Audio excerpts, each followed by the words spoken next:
خوش آمدید ناظرین، ہم بات کر رہے ہیں شیر شاہ سوری کا. ہم نے واقعہ آپ کو سنایا، آپ نے لکھا بابا جی نے. آپ فرماتے ہیں کہ نصرت جو ہے کہ صورت پر نہیں سیرت پر نازل ہوا کرتی ہے، اور سیرت خصلت ہی کا دوسرا نام ہے. اللہ اکبر. خصلت آدم کی عظمت کا راز، روح آدمیت کا غازہ، صدف نوح انسانی کا درہ شاہوار، ہر زندگی کے معراج کا زینہ اور ہر قوم کی کامیابی کی ضامن ہوتی ہے. اللہ اکبر. حضرت آدم کی اولاد کی پوری داستان کا مطالعہ کیجئے.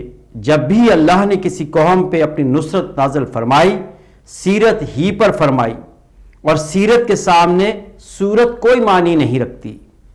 ہر کوئی ہر روز ہر قسم کی صورت اختیار کر سکتا ہے، اور صورت تبدیل کرنا کوئی مشکل کام نہیں. البتہ کسی کی سیرت کو بدل کر بلند کرنا عظم الامور میں سے ہے. یعنی کہ آپ فرماتے ہیں کہ اگر اللہ تعالیٰ نے کسی قوم کو کامیاب کیا ہے، نصرت و کامیابی کسی کے نصیب میں آئی ہے، تو وہ سیرت پر آئی ہے. ہمارے نبی کریم صلی اللہ علیہ وآلہ وسلم کی سیرت ہی کو تو دیکھا تھا عرب کے لوگوں نے.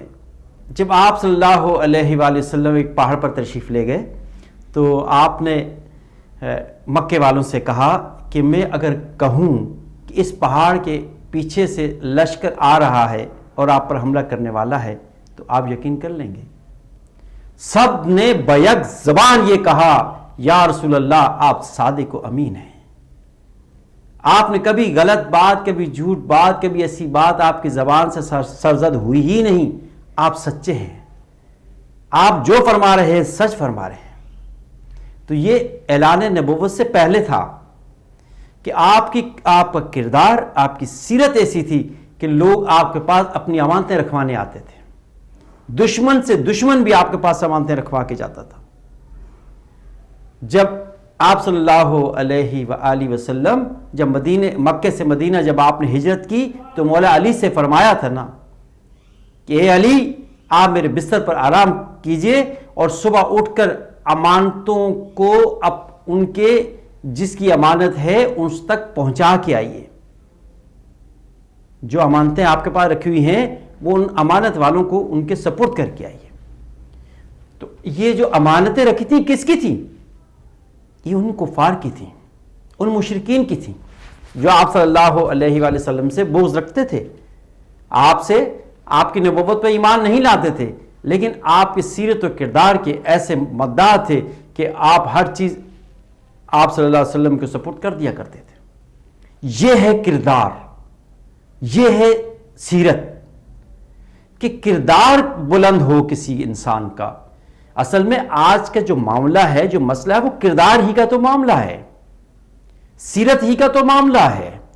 بڑے سے بڑا مبلغ، بڑے سے بڑا عالم دین، بڑے سے بڑا تبلیغ کرنے والا جب وہ عمل نہیں کرے گا تو کون اس کی بات پہ عمل کرے گا؟ اس کا قول، اس کا فعل اس کا ساتھ نہیں دیتا. جو بات کہہ رہا ہے اس پہ عمل نہیں کر رہا، صرف زبانی کلامی دعوے کر رہا ہے. جو بات بابا جی نے ایک اور جگہ پہ لکھا نا کہ وہ بات کیوں کہتے ہو جو کرتے نہیں ہو، وہ بات کیوں کہتے ہو جو کرتے نہیں ہو. تو اس لیے ضروری ہے کہ اپنی سیرت کو، اپنے کردار کو اس کو ٹھیک کیا جائے. اپنے گھروں کے اندر یہ دیکھ لیجیے، اپنے گھروں پہ ایسے انتظامات کیجیے، ایسے اپنے گھروں میں ایسا ماحول بنائیے، ایسا ماحول بنائیے کہ ہمارے کردار اچھے ہو جائے، ہماری سیرت اچھی ہو جائے. آپ فرماتے ہیں نا کہ حضرت آدم کی اولاد کہ پورا جو ہے کہ ان کا اگر آپ ان کی ہسٹری آپ دیکھیں گے تو وہ سیرت تبدیل نہیں کر سکتے، صورت تبدیل کر لیتے ہیں. صورت تبدیل کرنا بڑا آسان ہے، جب چاہیں آپ کچھ بن جائیں، لیکن آپ کی سیرت تو وہی رہے گی نا. خصلت آپ نے فرمایا خصلت، تو جو نیچر ہوتی، nature should not be change. جو خصلت ہے، جو نیچر ہے، وہ چینج نہیں ہو سکتی. اس کو وہ وہی رہے گی جو آپ کی جبلت میں ہے، جو آپ کی تربیت میں ہے. تو اس تربیت کو صحیح کرنا ہے، اس کو صحیح کرنا ہے. آپ فرماتے ہیں کہ جب کسی قوم کی خصلت اللہ کے ہاں مقبول ہو جاتی ہے، اللہ اسے اپنی دنیا میں بلند فرما دیتے ہیں، پھر اس قوم کی راہ میں کوئی رکاوٹ کبھی حائل نہیں ہو سکتی، نہ سمندر ان کی راہ روک سکتا ہے نہ پہاڑ، جب تک کہ کوئی قوم اپنی ملی معاملات اور مطالبات کو ذاتی معاملات اور مطالبات پر ترجیح نہیں دیتی، ملی ترقی نہیں ہو سکتی۔